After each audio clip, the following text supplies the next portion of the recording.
Welcome to the Cabral Concept, where board-certified naturopath and integrative health practitioner Dr. Stephen Cabral shares how he was diagnosed at the age of 17 with a life-altering illness and given no hope for recovery. It was only after studying and traveling all over the world did he discover how to combine ancient Ayurvedic healing practices with state-of-the-art naturopathic and functional medicine to fully rebalance the body and re-energize it with life. It's time to discover how to get well, lose weight, and finally feel alive again. And now, here's your host, Dr. Stephen Cabral.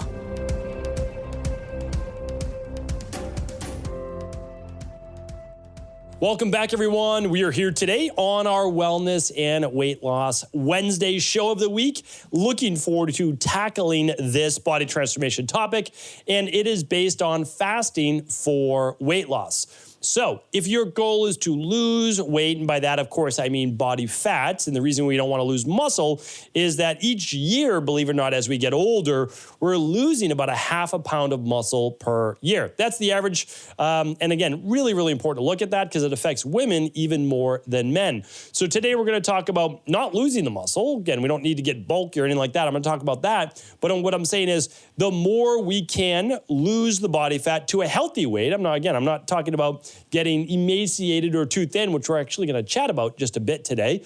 But by losing weight, get to a healthy body weight, because the more I've been studying anti-aging and longevity, which is like consuming a lot of my time lately, the more I realize that one of the absolute best things that you can do, if not the number one thing that you can do, is to get to healthy body weight. And again, I know that seems to be controversial now, and I don't want it to be, but I always look at things from a health perspective. So I'm not trying to say anything that is sensitive or hurtful to anyone. What I'm trying to do is help you live the longest, healthiest life possible. And it seems by all of the literature that I've read, and I'm very unbiased, I look at everything, there is almost not a single study that shows that lowering your body weight to a healthy body weight is actually going to improve overall longevity, especially through the age of about 65, 70. After that, believe it or not, just having a little bit higher, a little bit higher weight, meaning like not on the lower side, can actually help with bone density and longevity, just because you don't want to get too frail. And we'll talk about that as well. So there is always a happy medium. There is a sweet spot, and the same goes for fasting. So what I want to do today, and this is again from private practice, I've been doing this now, I've been working with clients part-time, of course, while I was in undergrad in college in the late 90s, and then full-time from 2000 on. And what I want to share with you is that we've been able to work with well over now 250,000 people and 250,000 appointments completed by my team and myself.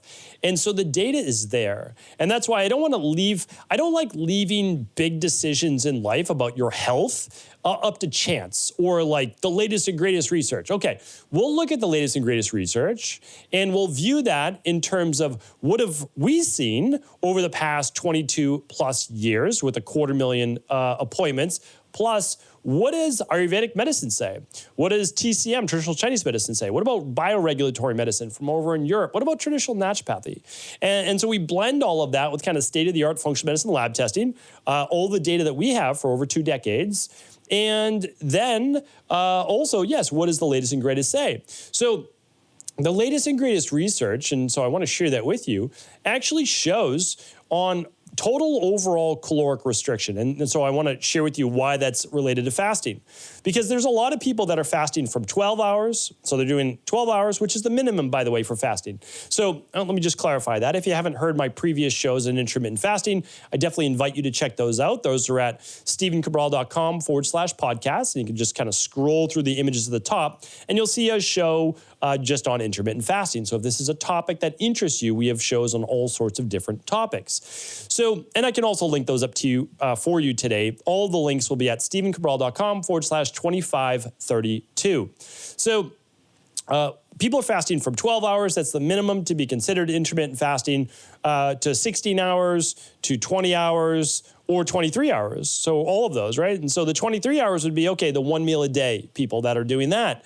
And they're saying, okay, I'm seeing phenomenal and fantastic results from that. So we need to look at that. Okay, well, how does that also enter into total caloric restriction? So some of the interesting reads that I've done lately, again, on longevity, is that whenever, and these are obviously, I shouldn't say that these are human models yet, because you can't do this type of potentially dangerous research on humans before it's been proven out on animals first.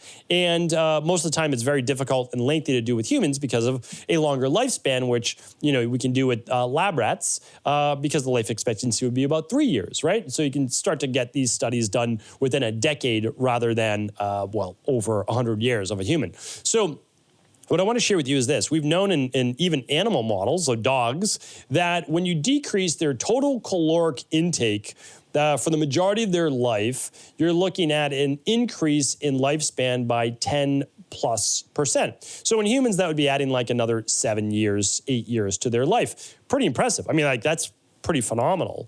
But there are caveats to that. So you can go too low. What they've found is that actually, they've done this in cats as well. By going 40% less caloric reduction, the cats became more emaciated and actually didn't lead to longer lives. It did improve overall health span, which I'll be talking about that on future shows. So less of the cancer and heart disease and those types of things as they aged, but it didn't lead to increase mortality, meaning like, I shouldn't say it didn't lead to increased longevity. They had essentially the same mortality rate. So we're beginning to find that there's a sweet spot with caloric reduction of around 20 to 25% is what it seems to be right now versus much more, which it makes sense to me because if you become emaciated or too thin, it actually weakens the overall body and immune system. So the bones become weaker, the muscles become weaker,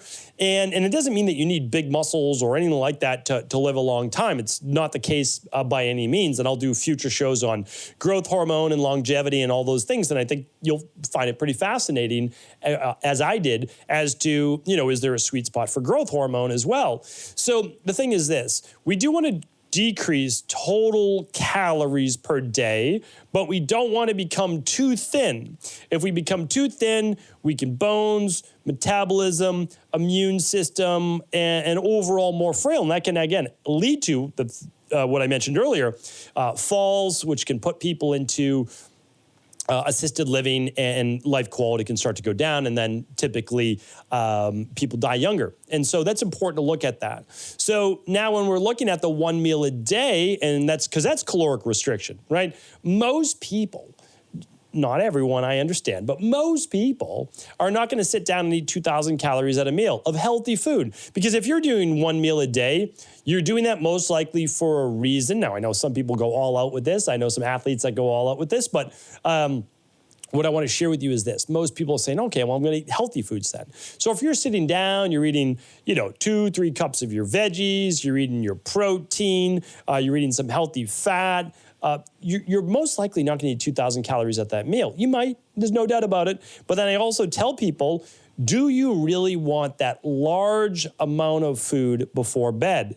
Because I share the research with you, and I would love for you to check out this show next if you haven't already.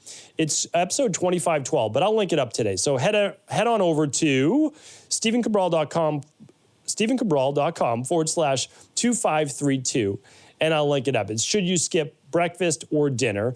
And I think it's surprising for most because it's counterintuitive, but I give you all the research in it, and the research is sound. It is sound. So you don't want to mess with this one. Okay.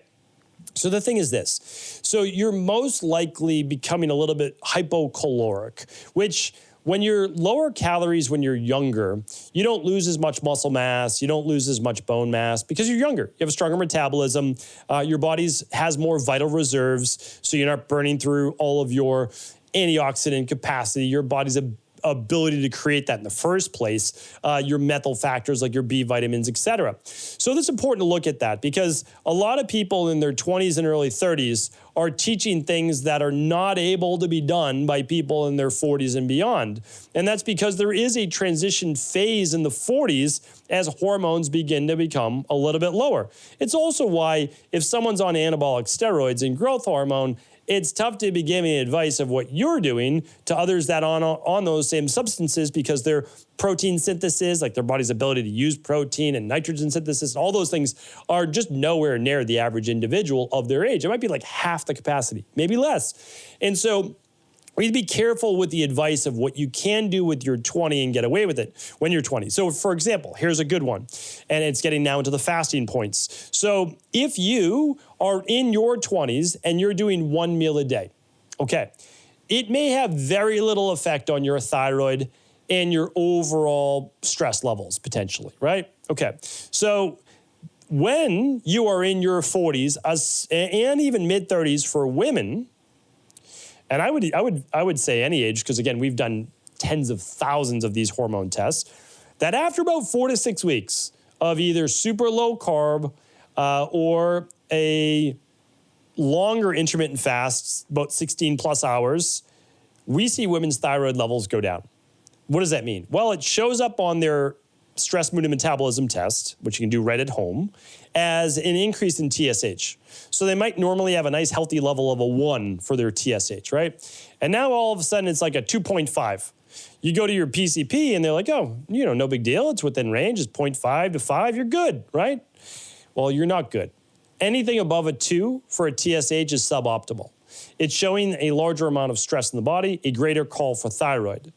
And so we see someone that's going to start having the symptoms of lower thyroid, right? Just in this case, functionally lower thyroid. Not enough to be diagnosed with, hypothyroidism, right? So what are we seeing? Oh, we start to see the hair, skin, and nails get a little bit drier, a little bit more brittle, maybe a little bit more brain fog, sometimes dysregulated menstrual cycle, sometimes an elevation in cholesterol, oxidized cholesterol, sometimes the cold hands and feet. Like we start to see all the things of low thyroid, yet for a medical doctor, they'd be like, oh, it looks fine. But no, in naturopathy and functional medicine, we don't see that as fine. No, not at all. We see that as the body's under a greater amount of stress. Because it is, right? It's saying, I'm missing a food group. Hey, everybody, I'm missing carbohydrates. People say, well, carbohydrates don't need to be eaten. That's not necessarily true at all. Try finding another food that does the job of a carbohydrate in order to improve leptin levels, ghrelin levels, tell the body it's okay not to store body fat, all those things. You might say, well, protein can be used for that. It can, but it has to go through a process to convert itself to a carbohydrate in the first place. So that takes work, energy, and it's putting you, especially if you're hypocaloric, in a greater state of stress. So it's like, why can't you eat some carbohydrates? I'm like trying to really get that out to the general public. If you taking in protein is going to be converted anyway to glucose, can we just have some foods that would create that in the first place? Again, I'm going to save that topic for another day. I've been talking about that for a while. But anyway, let's just say this. Regardless of how you feel on carbohydrates, there's a greater stress in the body. So the longer your fast, the lower your calories, and the lower your carbohydrates, the greater there is of a stress in the body. Now, you can get along and get away with that much, much easier when you're in your 20s and 30s. Your metabolism is much stronger. Your body's ability to adapt to stress is much stronger.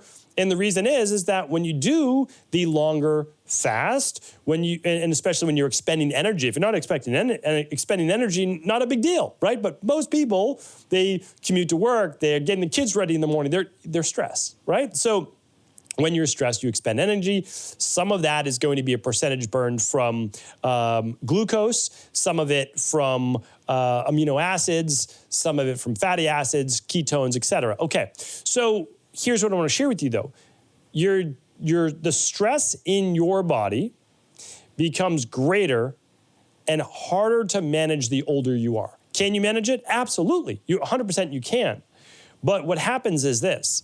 If you're already prone to gaining weight and having difficulty losing the weight, you may already be prone to higher elevated cortisol levels, which can store body fat, which can raise glucose levels, which can raise insulin levels, which can store body fat. You might be more prone to functionally lower thyroid levels. You might have lower vitamin D levels. You need vitamin D for your immune system, for all these different things. So what I'm saying is you might already have dysregulated hormones in the first place. So if by doing a longer fast, by going hypocaloric, by maybe even going low carb for too long, again, I believe in low carb. Not that I'm against that, but it's for a finite period of time before we start to ease them back in. And so what I'm sharing with you is this. If you're already prone to someone with dysregulated hormones and metabolism, a greater stress is only going to make that worse in the long run. It's why some people do really well on low carb and keto and longer fasts for like 4 weeks, 6 weeks, maybe even 12. And then all of a sudden they're plateauing and they're worse off than they were before. And the reason is it's a greater stress on the body. So when deciding what is the ideal window for fasting, like what is the best form of fasting for weight loss, we have to say to the individual, what is the end goal? If the end goal is to lose weight, what do we need to do? We need to tell the body that it's not in survival mode, that it's not producing massive amounts of stress hormones. So my recommendation is at least 12 hours, no doubt about that, but we need to get food into the body to not increase stress as we become stressed during the day, as we ramp up the body during the day. It's also why for a lot of individuals, having coffee on an empty stomach first thing in the morning is not the best idea. It can actually spike glucose levels on its own. And again, if you don't believe me, that's okay, I understand. But understand that if you take in caffeine and it creates more norepinephrine or adrenaline, which then leads to more cortisol production, what happens? Well, glucose, whether you eat any breakfast or not, is brought into the bloodstream. So now you have elevated blood sugar levels. Okay, what happens when you have elevated blood sugar levels? Your body increases insulin, hopefully, right? Insulin does what? It's going to store that body fat. It's going to store that glucose as body fat. You just did it to yourself, right? You did it to yourself. Now, does it happen to everyone? No, but you can test that with a simple glucometer at home, a continuous glucose monitor, whatever you'd like. You can put these things to the test. So what I'm trying to share with you is this. As you get stressed, as you start to ramp up your day, it may be best at that point to break the fast.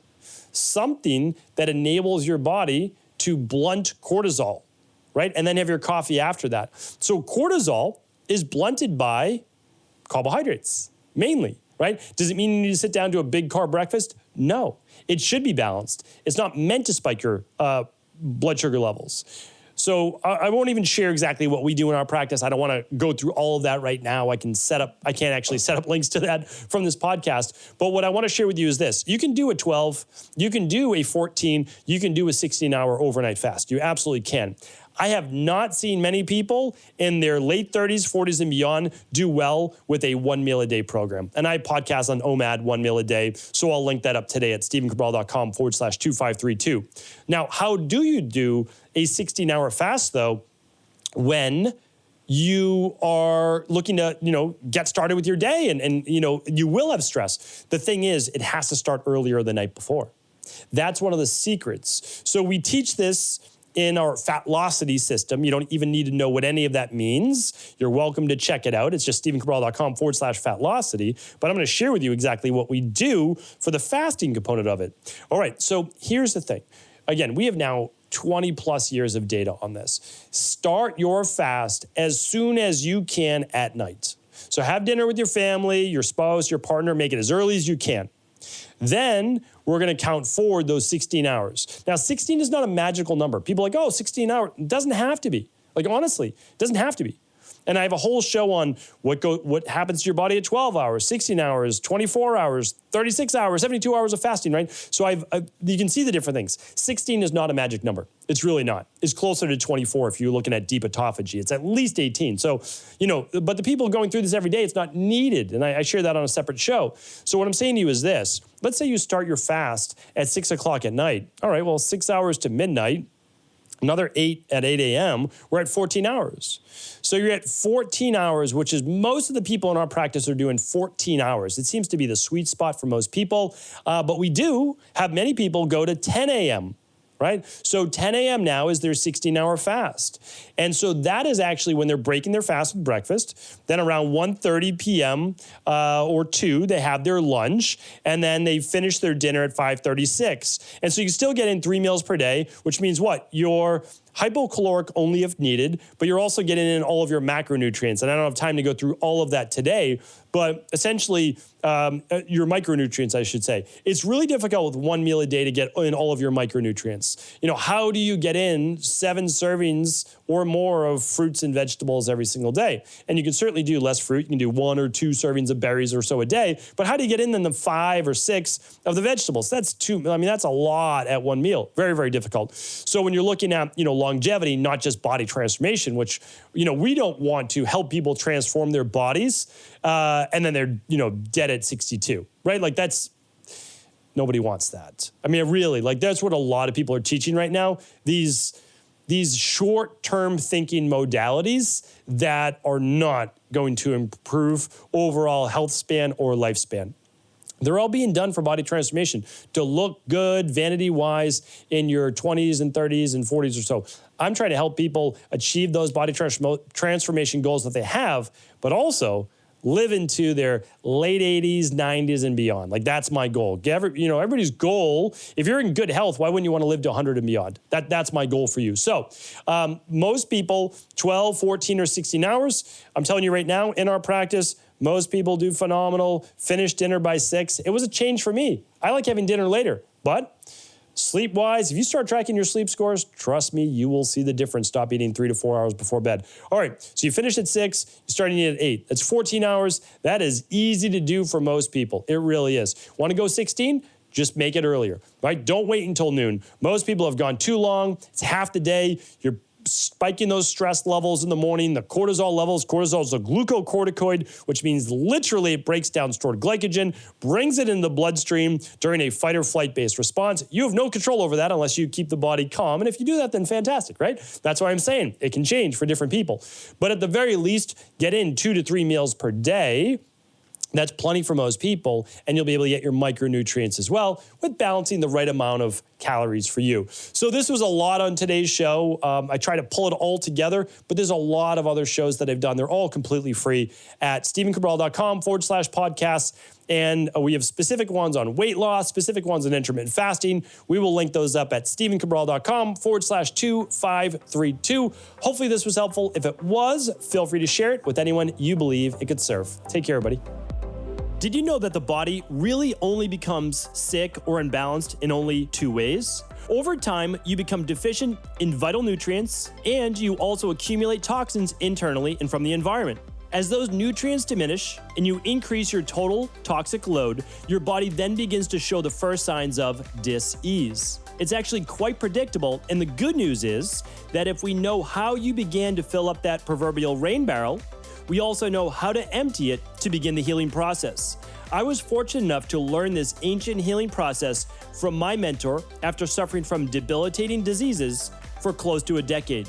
It was only when I began to implement these techniques did I finally overcome my illnesses and go on to live a life of energy and vitality that I now enjoy. I'd like to share with you now what I discovered after traveling all over the world and how to combine the best of ancient healing wisdom with state-of-the-art science.